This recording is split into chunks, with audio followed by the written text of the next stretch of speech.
सिख भाइयों राम राम, सत श्री अकाल, वाहिगुरु जी खालसा, वाहिगुरु जी की फतेह।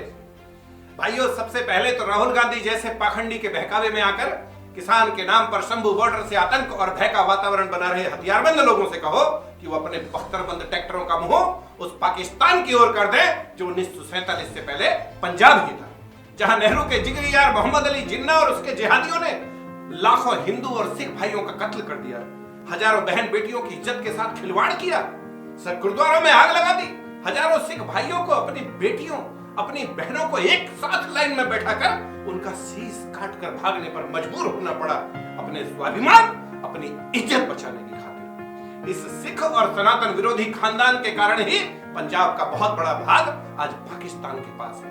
हमारे पवित्र गुरुद्वारे हमसे छिनकर पाकिस्तान चले गए और कहीं वापस लेने की कोई मुहिम न चलाने लग जाओ आप लोग, इसलिए खानदान भाई को भाई से लड़वाना चाहता है।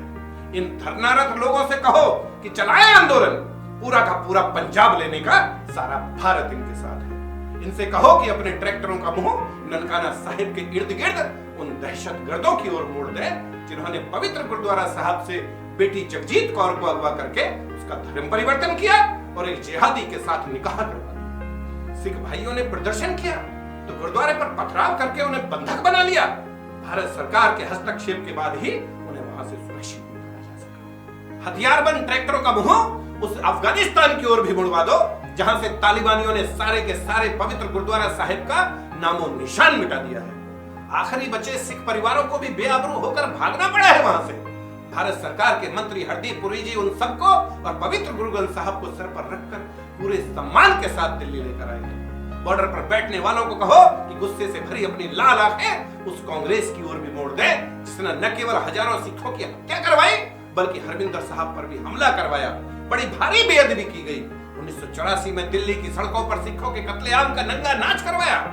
सरेआम उनके मकान, उनकी दुकानों को जला दिया गया इस कांग्रेस के द्वारा।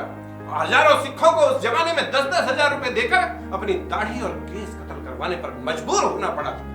पंजाब की पूरी एक पीढ़ी को खत्म करने का प्रयास किया गया। जरा सोचो, अपनी न्याय यात्रा बीच में ही छोड़कर राहुल गांधी किन विदेशी शक्तियों से मिलने और फंड लेने इंग्लैंड गया है। दिल्ली वाले गिरगिट को कौन सी शक्तियां फंड दे रही हैं, ये भी सोचिए।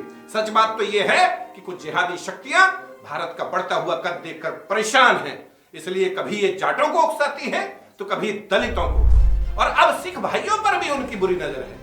जबकि सच्चाई ये है कि जिहादी शक्तियों ने सबसे अधिक नुकसान जो किया है वो इन लोगों का ही किया है। इनकी पीढ़ियां बीत गई जिहादियों से लड़ते हुए, और ये राहुल गांधी मात्र 10-20 लोकसभा सीट के लालच में जिहादी शक्तियों के हाथ में खेल रहा है। अच्छा, इस बार इससे ज्यादा उसे कुछ मिलना भी नहीं है। बहुत बड़ी ताकत से लौट रही है ये सरकार इस बार। सोचो, इस बार हरियाणा और पश्चिम उत्तर प्रदेश के जाट भाइयों ने भी किसानों के नाम पर सहयोग क्यों नहीं किया? क्योंकि ये किसान आंदोलन है ही नहीं। इनके मुखिया जयंत चौधरी ने तो किसानों के हितों को देखते हुए सरकार से गठबंधन ही कर लिया है, और इन सब बातों के कारण ही उकसाने की तमाम कोशिशों के बावजूद पंजाब का बहुसंख्यक सिख समुदाय भी इस बार शंभू बॉर्डर के विरोधी जमावड़े से बहुत दूर है। अच्छा, इन बॉर्डर वालों की बात को बड़े ध्यान से सुनो। ना तो इन्हें पाकिस्तान से नफरत है, ना इन्हें तालिबान से नफरत है, ना इन्हें सिख भाइयों की हत्यारी कांग्रेस से नफरत है, इन्हें नफरत है मोदी से। जबकि ध्यान से ऑब्जर्व करो सिख भाइयों तो पता चलता है कि ये बंदा सिक्खी की दिल से इज्जत करता है। इसने सिक्खी का मान बढ़ाने के लिए देश विदेश में गुरु नानक जी का 550वां प्रकाश पर्व बड़ी धूमधाम से मनवाया है। गुरु तेग बहादुर जी का 400वां प्रकाश पर्व पूरे धूमधाम से मनवाया है। गुरु गोविंद सिंह जी का 350वां प्रकाश पर्व भी पूरी धूमधाम से मनवाया है। करतार सिंह साहब कॉरिडोर खुल पाना इस बंदे के कारण ही संभव हुआ है। 1984 दंगों की फाइल फिर से खुलवाकर एसआईटी का गठन किया है। अफगानिस्तान और पाकिस्तान से भगाए गए सिख भाइयों को भारत की नागरिकता दी है, और सबसे बड़ी बात, सच्चे पातशाह गुरु गोविंद सिंह जी के 4 साहबजादों के सम्मान में 26 दिसंबर वीर बाल दिवस के रूप में मनाना शुरू करवा दिया। जिस बंदे ने कभी उनकी जाली टोपी नहीं पहनी, जिनकी आबादी 18% है, वो 2% से भी कम आबादी वाले सिख समाज की पग अपने सर पे धारण करता है, खंडे वाला पटका अपने सर पे सजाता है। फिर भी हम बहकावे में आकर बॉर्डर पर नारे लगा रहे हैं कि मोदी अत्याचारी है। अरे भाई, कोई एक अत्याचार तो बताओ जो मोदी या उसकी सरकार ने सिखों पर या सिक्खी पर किया हो। और एक हम हैं कि मोर्चा खोल रखा है उसके विरुद्ध। और बहकावे में आकर अपने भाइयों के भी विरुद्ध। याद रखो, बहुसंख्यक समाज देश भर में रह रहे अपने सिख भाइयों को बड़े सम्मान की दृष्टि से देखता है। समझदार बन जाओ मेरे भाइयों, समझदार। हमारा जज्बा सर्वश्रेष्ठ है, बलिदान देने में हम सबसे आगे रहते हैं, परंतु भुजाओं और घुटनों की ताकत से काम लेने का ठेका सदा के लिए हमने नहीं ले रखा।